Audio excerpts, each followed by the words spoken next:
Clean up your room now. Do you think you're in a position to take a break? Annie's voice cut through the air as she splashed beer on me. The sticky liquid clung to my skin, and the pungent smell of alcohol filled the room.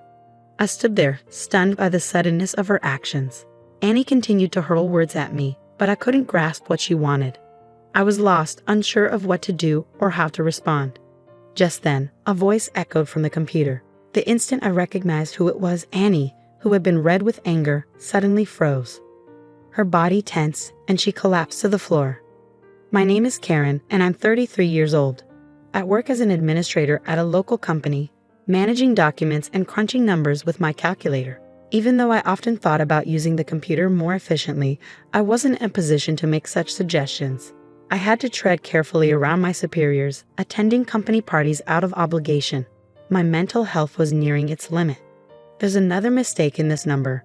I'm sorry, but you've been making more errors lately. Be careful.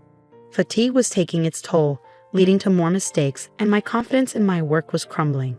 I began to wonder if quitting this job might be the best option. That's when a man from outside the company started visiting. His name was Andy, the man who would later become my husband. At first glance, Andy's gentle nature was obvious. Even during simple greetings, he treated me with warmth and kindness. Over time, I found myself completely captivated by him. But I lacked the courage to express my feelings, assuming Andy didn't share the same interest. However, a few months after he started visiting the company, Andy surprised me by showing an active interest. Dinners after work turned into dates, and after about 2 years, we decided to get married. After our wedding, I left my job to start a new life with Andy. We visited many properties together, searching for a home we both loved. I was excited about the future, looking forward to the wonderful days ahead. But the life that awaited us was far from what I had imagined. Just a month after our wedding, I began noticing something off about Andy. "Welcome home, Andy. You're back early," I greeted him, but he didn't even look at me. His response was curt. This behavior, so different from before, worried me.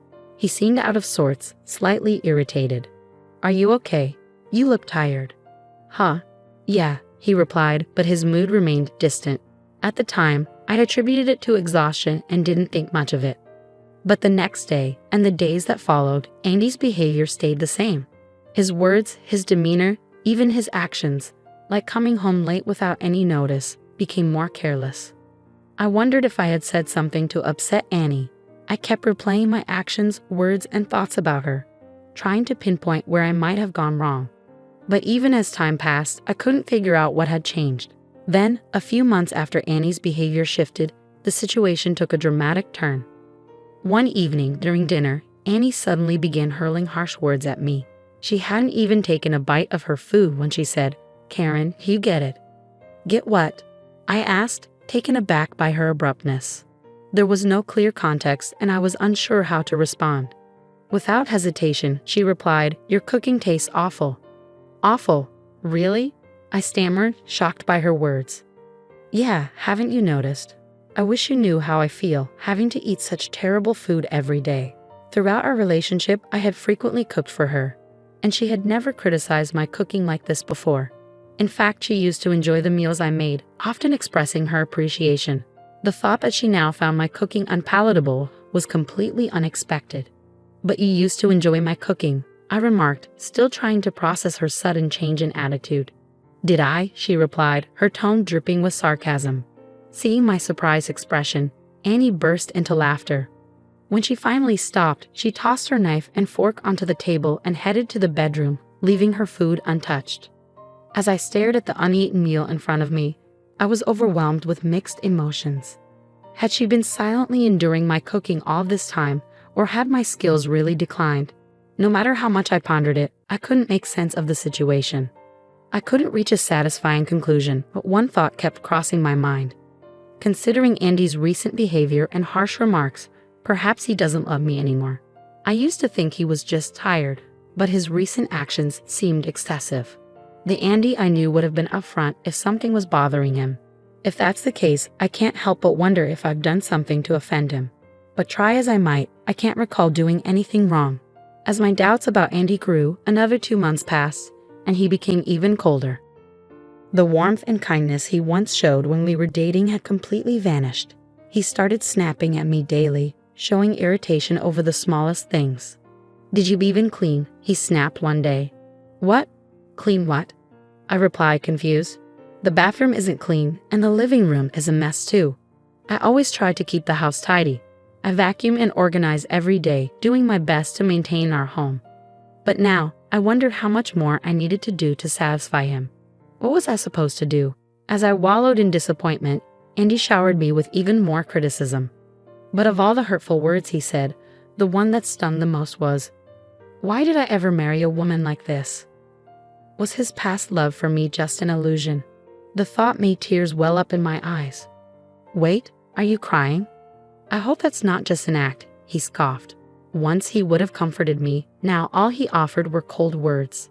He gave a dismissive snort before heading to the bedroom. We used to share the bed, but lately I've been sleeping elsewhere. More often than not, the living room sofa has become my bed. I felt belittled and ignored by Andy, yet I couldn't figure out what had gone wrong.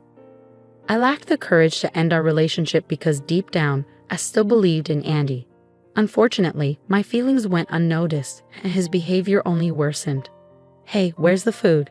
he'd demand, only to criticize it moments later. "Who can even eat this?" I had suggested eating out several times, but he never agreed and never explained why. The moment he returned from work, he'd start complaining about the dirt at the entrance, the state of the bathroom, or something else, and then sharply demand food. As I noticed the change in his behavior, I tried to figure out the cause. But eventually, I realized he was probably just using me as an outlet for his stress. The inconsistencies in his actions and the way he vented led me to that conclusion. I understood that work could be tiring for Andy, but I wasn't a robot. The constant complaints were taking their toll on me. "Andy, I need to talk to you about something," I said with determination. "I'm stressed from always hearing complaints from you. I know work tires you out, but taking it out on me isn't fair." He looked at me surprised. "What are you talking about?" "I mean every word. Every time you come home from work, you lash out at me, but I'm doing my best too." He smirked, as if mocking my words, but then his face turned red with rage. "You're just a housewife, but the house isn't even clean, and your cooking is terrible. Why shouldn't you get complaints? I can't stand seeing you so relaxed. If there's a specific problem, tell me and I'll try to improve," I offered, trying to find a way to make things better. "No point telling you," he snapped. "You won't change anything. You should figure out what you're doing wrong."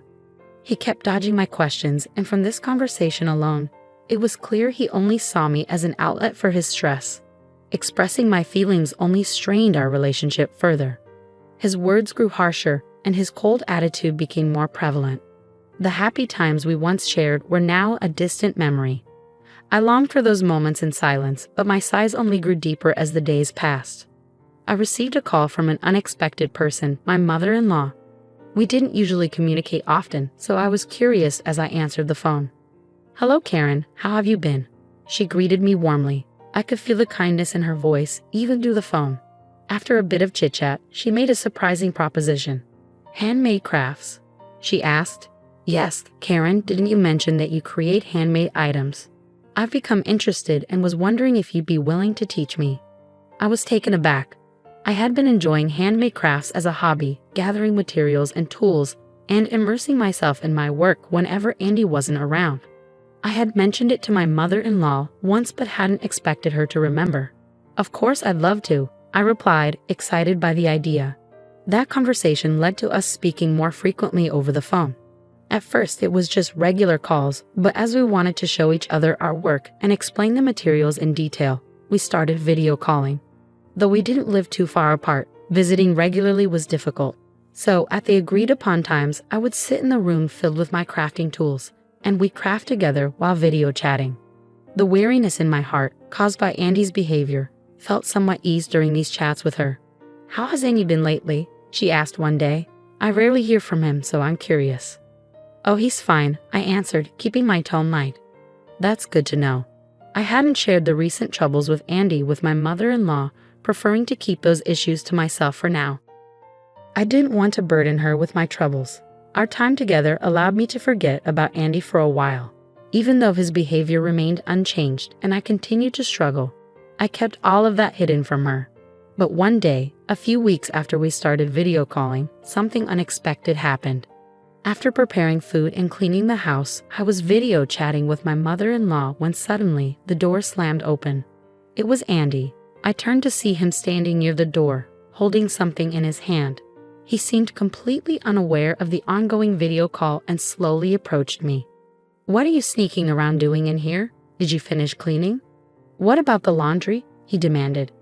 "I've already done that," I replied, trying to keep calm. "You saw me doing housework, didn't you?" "I didn't," he snapped. Andy had been engrossed in watching TV in the living room, so his reply wasn't unexpected. "You're always watching TV," I muttered. "What? You're annoying," Andy yelled. "Clean this room now. Do you think you can just take a break?" Then, without warning, he threw what he was holding at me. The smell hit me instantly. It was beer. My clothes were soaked, sticky with the scent of alcohol clinging to them. Andy looked amused by the scene he had just caused. I was so shocked that I couldn't find any words. "Once you understand, get on with the task," he barked before kicking over a pile of books nearby. His displeased laughter echoed throughout the room. I said nothing, just staring at the books soaked in beer. At that moment, an unexpected voice rang out, cutting through the tense silence. "Is that all you have to say?" The voice was familiar, and it was coming from the computer. It was Andy's father, my father-in-law. "Dad?" Andy's voice wavered, his intimidating presence suddenly fading into fear. "I saw everything," my father-in-law said sternly, yelling at Karen, throwing beer at her. "What were you thinking?" "It's not what you think, Dad. It's a misunderstanding," Andy stammered, visibly shaken by his father's anger. "A misunderstanding? What do you mean by that?" his father demanded. "It seems like this isn't the first time something like this has happened, is it? When did you become like this?" My father-in-law's voice was filled with disappointment, the kind that cuts deep. Andy stood silent beside me, no longer the domineering figure he had been just moments before. Then my father-in-law turned to me with an unexpected offer. "Karen, would you come over to our place? Right away. I'm worried about you staying there with Andy. If it's okay with you, I'll come to pick you up right now." His offer caught me off guard, but as I considered it, I realized how unpredictable things could become if I stayed alone with Andy. "Are you sure it's okay?" I asked hesitantly. "No problem at all," he'd assured me. Then, turning back to Andy, he warned, "If you harm Karen anymore, I will never forgive you." With that, he ended the call. I hurriedly packed a few things and waited at the entrance. Andy, visibly unsettled, didn't say a word or try to stop me. After a while, my father-in-law arrived. The moment he stepped through the door, Andy's face showed an unprecedented level of fear. "Andy, you better reflect on your actions tonight. Do you understand?" his father said firmly. Andy simply nodded, his fear palpable. Please forgive me," Andy stammered. "What are you saying?" "Apologize to Karen, not me. Remember that, and think hard." After scolding Andy, my father-in-law escorted me outside. Although I had changed into clean clothes, I hadn't had time to shower and still felt sticky. My father-in-law gently wrapped a towel around me and guided me to the car. We soon arrived at his house, where my mother-in-law welcomed us with concern. "Karen, are you all right?" she asked, hugging me warmly. "Yes, I'm sorry," I replied. My mother-in-law led me to the bathroom, handing me towels and a change of clothes. "Take your time," she said. "Here are towels and fresh clothes." "Thank you so much." In the midst of the whirlwind, my emotions were in turmoil.